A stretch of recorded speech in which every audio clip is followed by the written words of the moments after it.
Hello everyone, Steve with Bayou Honey here. Today we're just gonna make a short video on kind of identifying and giving you a working knowledge of basic honey. I'm not going to tell you how to take and put a flame or mix it with water, this, that, and whatever else. One of the things you're going to want to take and do is look at the honey and kind of understand it. What we're going to do today is show you the store-bought honeys. Okay, this is a Sam's Club.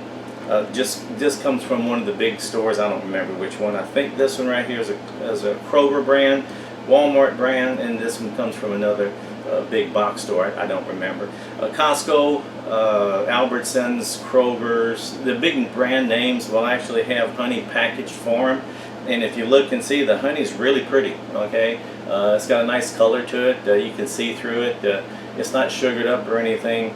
And the reason for it, because it's been ultra pasteurized, meaning that the temperatures have been brought up, all the enzymes in the honey have been killed, okay, which makes honey just a sweetener for the most part at that time, because all the natural enzymes you actually want for your health benefits.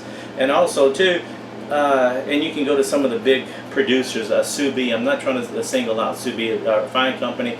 They actually, it's a co-op. A lot of the beekeepers will sell their honey to Sous Bee. They process it and put it out on the shelves. They do a really good job. But also too, they strip all the pollen out of the honey, which makes it easier to sell. A lot of times people just don't realize. Okay, it's like this bear, really cool looking package, you know, little bear versus just a regular jar, you know, or a bottle. Okay. But it's real nice and pretty and clear. It's not sugared up, and it's been ultra processed and ultra filtered, which means that they actually take diatomaceous earth, dump it in the big vats of honey, spin it around, heat it up, and the diatomaceous earth and the pollen particles, excuse me, a little tongue tie there, will actually adhere to each other. Then they run it through an extremely fine filter. So when you get honey, it looks just like this. It's real pretty off the shelf. Versus honey that's a little bit cloudy, like you see here. This right here still has bits and pieces of pollen in it, because when the bees go into a hive, they've got a lot of them are carrying pollen, and it falls off and it gets mixed in with the honey that they're producing, or they'll take the, oh geez, what is it? Take the nectar. Okay, I'm tongue-tied. It's been a long day already. They'll take the nectar and mix it with their enzymes, and when nectar comes in, it's about 95% water. They reduce the moisture content down to about 18%, and when they do that, they'll actually cap that particular cell off. They'll produce wax and cap the cell off. So it looks, this is how it comes out of the hive. Because what we do when we harvest, we'll cut the cappings off, put it in a centrifuge, and you can see it back here, and we spin the honey out, and it's just rough filtered. It's not one of the fancy filtering processes. We don't do that. We want to leave all the enzymes in it and all the natural pollen, because if you buy pollen from a local beekeeper, they say it helps with your allergies. I'm not a doctor, but I can tell you that people's cleared up their allergies in a couple of days with some local beekeepers' honey. Okay, you're going to want to take and go to a farmer's market for one. You'll know that you know, small producers, small mom and pop, a lot of the guys, and they're older gentlemen, because they're the kids, except for a few, it's a lot of work, a lot of time. It's time-consuming. Kids normally have younger people have kids that they're raising, etc., etc. Older person has a little bit more time on their hands. Plus, it's kind of relaxing too. All right, and you'll see there. Look at their honey. If it's a little bit cloudy, you're good to go. Okay. If you happen to put this honey right here, or any honey, ours or local beekeepers, any honey in coffee, hot coffee or hot tea, basically, if it's a local beekeeper's honey, you've just killed the enzymes in it. Okay, if you want all the health benefits of honey, put it. You can use it in your coffee, not a problem. But just take a tablespoon in the morning and one at night, just by itself. And let your body absorb that. Then you can go by drinking your water, etc., etc. You're getting all the natural enzymes and all the benefits of the actual pollen. Like I said, if you put it in anything hot, you've killed all the stuff.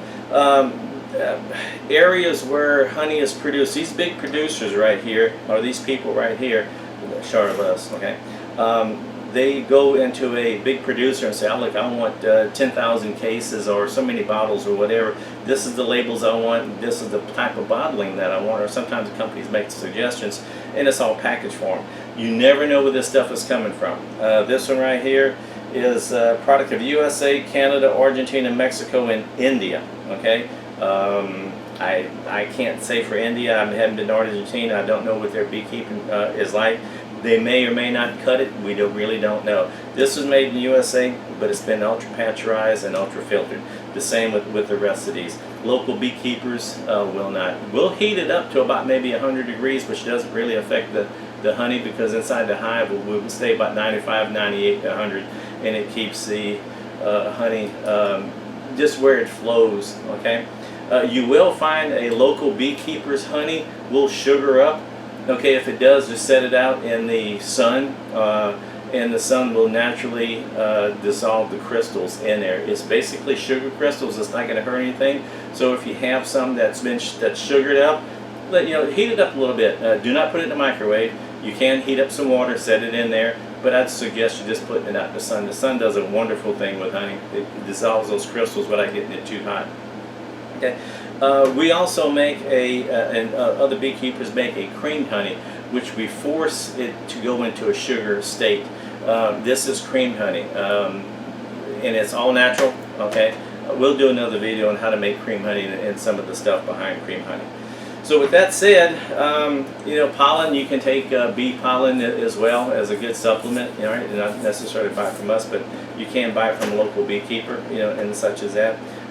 We do all kinds of different bottles and such, but go to a farmer's market, and if it's a little bit cloudy, you can give a thumbs up on it, because it is good natural honey. With that said, this is Steve. If you have any questions, please don't hesitate to send us a message, leave a message, leave a comment. We like all comments. Just don't get personal with it, but we do like all comments. Any other questions or anything, please feel free to give us a holler. We answer everything. Thank you very much. This is Steve with Bayou Honey.